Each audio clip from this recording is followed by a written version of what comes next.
Mon nom c'est Aboubakar Kamara, je suis entrepreneur social et en même temps directeur de l'ONG Tenkiso en Guinée qui travaille dans le domaine de l'accès à l'eau et l'amélioration de la qualité de l'eau à travers des produits.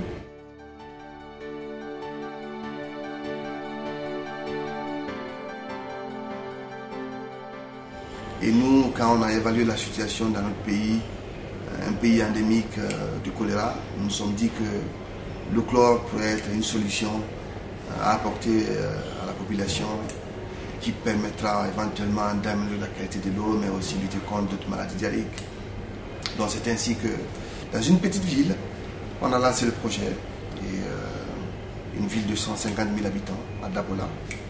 On a lancé le projet et au départ, les autorités sanitaires n'étaient pas tellement intéressées parce que le concept de traitement de l'eau était une innovation. Donc du coup, on était obligé de faire connaître le produit, on était obligé d'aller vers les communautés, de leur faire comprendre l'importance du traitement de l'eau à domicile. Alors ce qui signifie que nous sommes énormément investis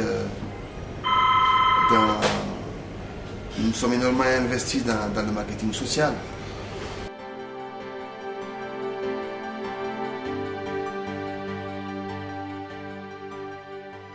Qui parle de marketing social, c'est un changement de comportement. Là, on ne vend pas le produit, mais on amène les populations à adopter de comportements sains, de comportements hygiéniques, et ce qui prend énormément du temps. Et donc, dans notre concept, normalement, ce volet de marketing social doit être assuré par le secteur public. Mais vu que ce secteur public ne connaissait pas tellement la chose, était préoccupé à améliorer la quantité de l'eau que la qualité, donc on se retrouvait tout seul sur le terrain en train de mener cette bataille. Ça a pris du temps, ça demande de l'effort. Et cette stratégie demande la connaissance du terrain, la connaissance de la population cible, parce que il faut bâtir la stratégie autour d'un certain nombre de personnes, autour d'un certain nombre de groupes, des leaders d'opinion, tu vois, des artistes, des imams, des personnalités publiques que tu dois approcher, à qui tu dois expliquer ton concept, qui peuvent se retrouver dans son projet, qui vont t'aider, qui vont faciliter la transmission de ton message au niveau des populations qui d'ailleurs dans la plupart sont analphabètes. Donc du coup ça nous a pris une année de marketing social, 2 ans, 3 ans. Ça demande de l'effort, hein. Beaucoup d'efforts humains d'ailleurs, parce que si tu ne fais pas attention à un moment donné, tu te dis que ton projet ça n'a pas de sens ou que les gens ne sont pas intéressés.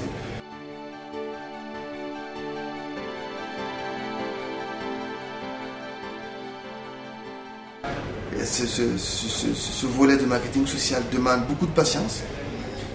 Quand tu franchis cette étape et qu'il y a une certaine appropriation, tu commences ton lobbying, ton plaidoyer auprès du secteur public et du secteur privé afin que ces institutions, ces organes te viennent en aide, surtout l'État, parce que c'est le rôle de l'État d'apporter son aide, de soutenir le projet si ça a un impact social.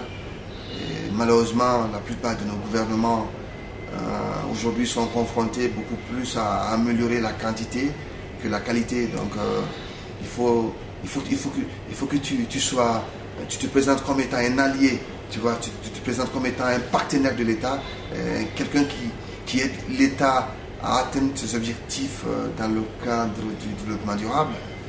Et avec ça, je pense qu'au fil du temps, des structures locales qui sont sur le terrain, qui représentent l'État, des structures régionales, même au niveau central, vont commencer à t'apporter de l'aide.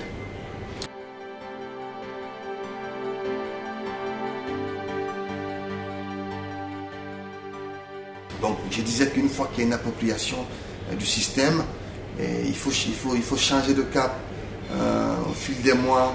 Alors ton investissement en marketing social diminue et le marketing commercial commence à prendre un peu de l'effet. Alors là, ça veut dire que tu commences un peu à démédicaliser ton produit. Ton produit n'est plus tu ne parles plus tout le temps de volet santé, tu parles plus tout le temps de volet amélioration des conditions de vie, mais là tu parles d'un produit alimentaire, un produit qu'une femme, qu'une famille peut intégrer dans le ménage.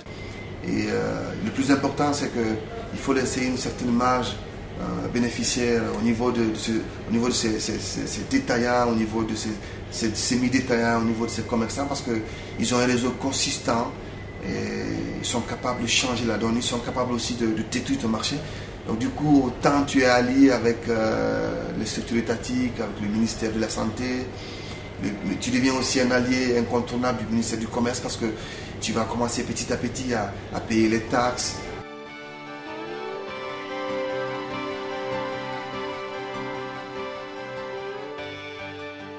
Les intermédiaires qui vendent ton produit, parfois ils s'ennuient, alors tu commences à intégrer d'autres produits. Maintenant, compte toujours des besoins des populations et tu as 2 ou 3 gammes de produits qui te permettent de soutenir ton entreprise.